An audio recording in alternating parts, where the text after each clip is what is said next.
Hello বন্ধুরা, আশা করি তোমরা সবাই ভালো আছো। আর এখন সকাল সকাল আজকে দোকানে এসে বলছি। আজকে দোকানে গণেশ পূজা, আর বাড়িতে কেউ নেই, দোকানের ছেলেগুলো আজকে আসেনি, তাই আমি এসে বললাম সব গুছিয়ে গুছিয়ে রেডি করে দিয়ে যাবো। আর বাড়িতে পূজাটা দিয়ে আসছি।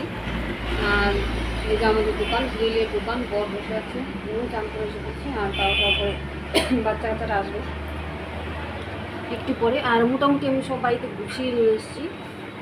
তেমন তো বাড়িতে যে আমার আরও কাজ আছে, রান্না বাড়া সমস্ত কাজ করতে হবে। দেখতে থাকো আমি কী করি। যাই হোক, আর এখন আমি এই যে কাগজগুলো পেতে নিলাম। কেন বলো তো, মানে আমরা দোকানে যেহেতু পূজাটা করছি, আর দোকানে আজকে কেউই আসেনি, তার জন্য কি আমাকেই আসতে হলো। আর সকালবেলা সমস্ত কাজ সেরে বাড়ির, তারপরে বাড়ির পূজা দিয়ে, যেহেতু আমার গোপাল ঠাকুর আছে ঘরে আর শাশুড়ি মা বাড়িতে নেই, তার জন্য সমস্ত কাজ পূজা টুজা দিয়ে সব কিছু রেডি করে নিয়ে এসে পড়লাম। আর বরের শরীরটা কালকে প্রচণ্ড খুবই খারাপ ছিল, তার জন্য ও বাজারও ঠিকমতো করতে পারেনি, কোনো কিছুই করতে পারেনি। আর যেহেতু মাঝে মাঝে প্রেশারটা বেড়ে যাচ্ছে, সুগারটা বেড়ে যাচ্ছে, তার জন্যই আর সমস্ত বাজার ভাইস্তা সব করে দিয়েছে। আর দোকানের একটা ছেলে, দুজনে মিলে করে এনেছে আর কি। আর আমি সকাল সকাল এসে পড়লাম সম্পূর্ণ বাড়ির কাজটা সেরে। আর এখন দোকানে পূজাটা করব। যেহেতু সকাল থেকে বসে রইলাম, কেউ আসেনি, তার জন্য নিজেদেরকেই করতে হবে, যেহেতু নিজেদের দোকান। আর আমাদের নিজেদের পার্সোনাল দোকান ছিল, কিন্তু এটা আমাদের নিজের দোকান না, ভাড়া দোকান। আর ওই দোকানটা আমাদের ভেঙে দিয়েছে, তারপরে আমাদের এই দোকানটা ভাড়া নিতে হয়েছে। যেহেতু আমাদের কাজ করে খেতেই হবে, আর কি বলবো বলো। আর বড়ের শরীরটা একদমই ভালো যাচ্ছে না, মানে দুদিন ভালো গেলে 3 দিনই খারাপ যাচ্ছে।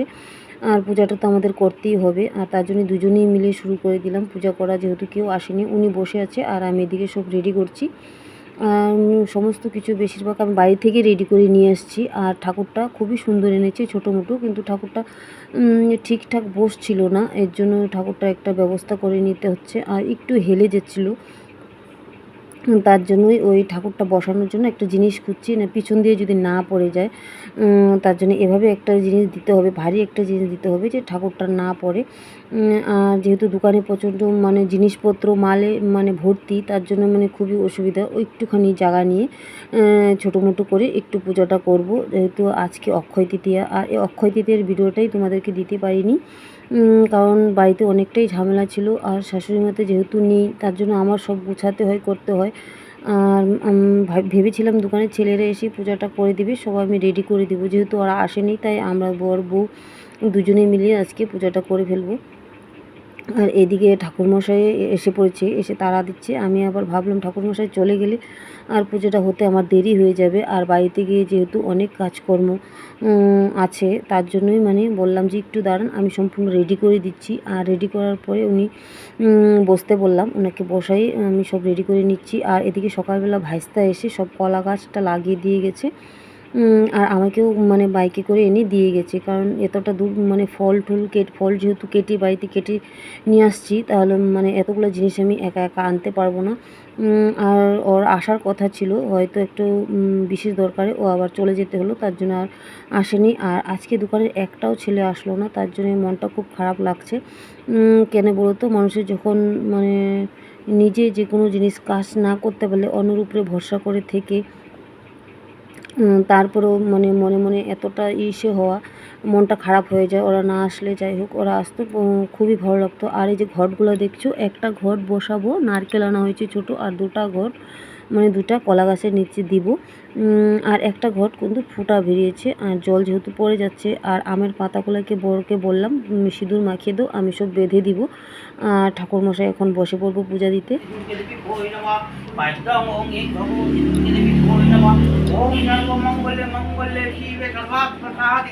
शरण्य स्तमके गौरी नारायण नमोस्तुते सृष्टि स्थिति विनाश मुक्ति पदे सनातनी गुरु शर्म नारायण नमोस्तुते ओम ह्रीं भगवती दुर्गे देवी क्षमास्व शिवादि पंचावतार भय क्षमास्व ओम एते गंधुष्पे आदित्यादि नवग्रहाय नमः इंद्रादि दशदिक् पाले भोय नमः ओम एते सर्वेभ्यो देवेभ्यो नमः सर्वेभ्यो देवीभ्यो नमः ओम एते गंधुष्पे नमः परमेश्वराय नमः परमपुरुषे नमः परम गुरुवे नमः ओम गुरुवे नमः परम गुरुवे नमः गांगुलिसाय नमः बुद्धे ओम सिद्धिदा गणेशाय नमः ओम एते गंधुष्पे ओम स्वस्ति न इंद्र ओम स्वस्ति न इंद्र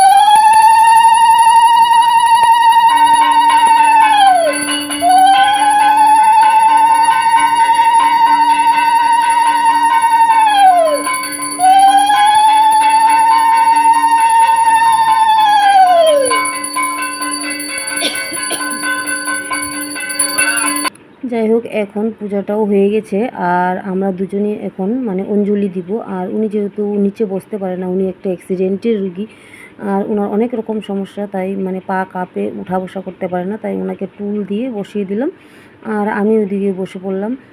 যেহেতু আর কেউ নেই তাই আমরা দুজনেই করছি, আর দুজনেই উপাস, দুজনেই অঞ্জলিটা দিব। আর আমি একটু উঁচু হয়ে বসেছিলাম, ঠাকুর বললো এভাবে বসতে নেই। যাই হোক, একদম দোকানটা একদম চাপাচাপি, তাই মানে বসতে খুবই অসুবিধা হয়, তাই মানে আমরা দুজনে এখন অঞ্জলিটা দিয়ে দিব।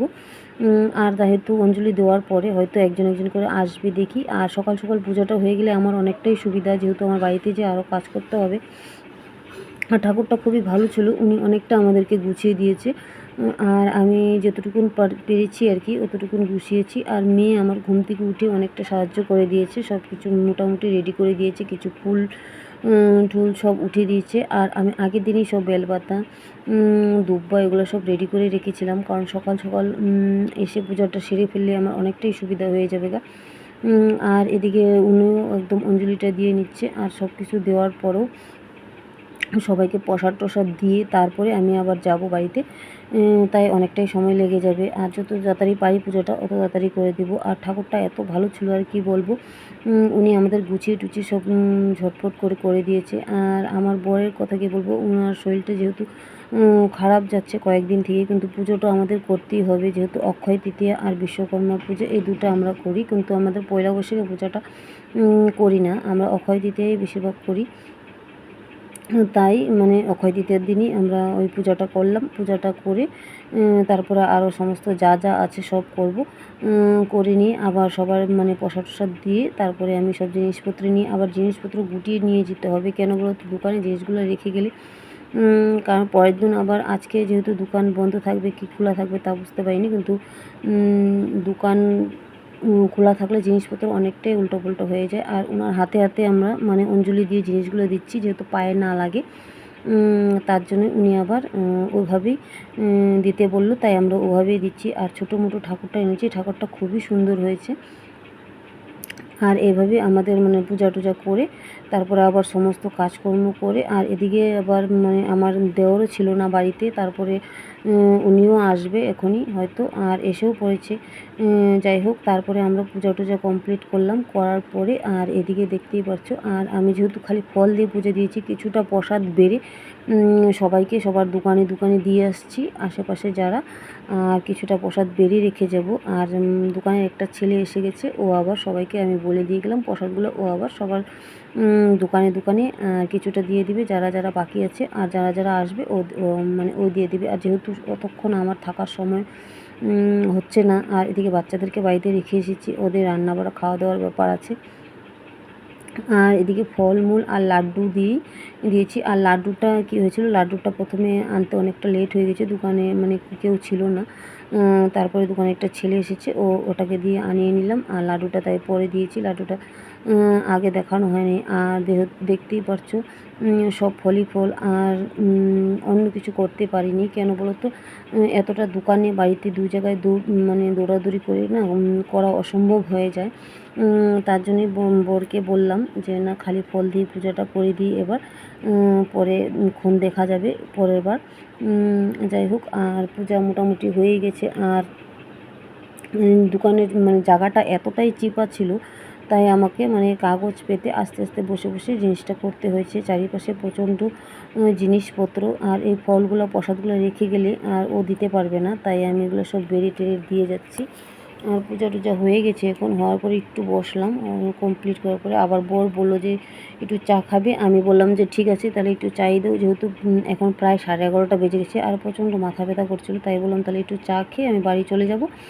আর যতটুকুন প্রসাদ আছে আর ওগুলো যাদের যাদের আমি রেডি করে দিয়েছি ওগুলো সব দিয়ে দিবে, পাঠিয়ে দিবে। আর এখন চাটা খেয়ে তারপরে আমি আবার সব গুটিয়ে নিয়ে বাড়ি চলে যাব এখন। আর এই দেখো আমাদের ঠাকুরটা, কি সুন্দর ঠাকুর, গণেশ ঠাকুরটা খুবই সুন্দর এনেছে। আর পূজাটাও খুবই সুন্দরভাবে হয়েছে, খুব ভালোভাবে হয়েছে। যতটুকুই মানে হয়েছে, যতটুকুই পেরেছি অতটুকুই করেছি। আর এদিকে বরমশাই বসে আছে, এখন আমি সব কিছু গুটিয়ে নিয়ে তারপরে বাড়ি চলে যাব। বাড়ি গিয়ে তারপরে আর সমস্ত কাজকর্ম রয়ে গেছে। আর দেখতেই পাচ্ছ আমার দোকানের সামনে একটা প্রচণ্ড বড় রাস্তা, ওই পাশে আমার দোকান ছিল।